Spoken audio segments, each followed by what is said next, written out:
ഇനിയൊരു അഭിമാനകരമായ റിപ്പോർട്ടിലേക്കാണ്. കേരളത്തിന്റെ ശിശുമരണ നിരക്ക് യുഎസിനേക്കാൾ കുറവെന്ന് പഠനം. കേരളത്തിലെ ശിശുമരണ നിരക്ക് 5 ആണെന്ന് ഏറ്റവും പുതിയ sample registration system statistical report. ദേശീയ ശരാശരിയേക്കാൾ കുറവാണിത്. ചരിത്രത്തിൽ ആദ്യമായാണ് കേരളം വികസിത രാജ്യങ്ങളെക്കാൾ കുറവിൽ ഈ ശിശുമരണ നിരക്കുമായി ബന്ധപ്പെട്ട കണക്കുകളിൽ എത്തുന്നത്. കേരളത്തിലെ നവജാത ശിശുമരണ നിരക്ക് 4-ൽ താഴെയാണ്. ദേശീയ തലത്തിൽ 18 ഉള്ളപ്പോഴാണ് കേരളം 4-ലെത്തിയത്.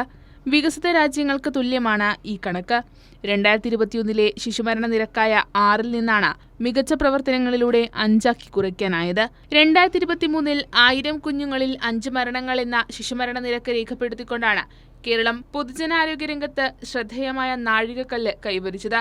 യുണൈറ്റഡ് സ്റ്റേറ്റ്സിന്റെ 1000 ജനങ്ങളിൽ 5.6 എന്ന നിരക്കിനേക്കാൾ കുറവാണിത്.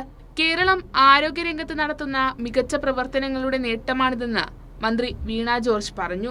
മാതൃശിശു സംരക്ഷണത്തിന് സർക്കാർ വലിയ പ്രാധാന്യം നൽകുന്നുണ്ട്. അതിനാൽ നഗരഗ്രാമ വ്യത്യാസമില്ലാതെ കേരളത്തിലെ മരണനിരക്കും ഒരുപോലെ കുറയ്ക്കാൻ കഴിഞ്ഞു.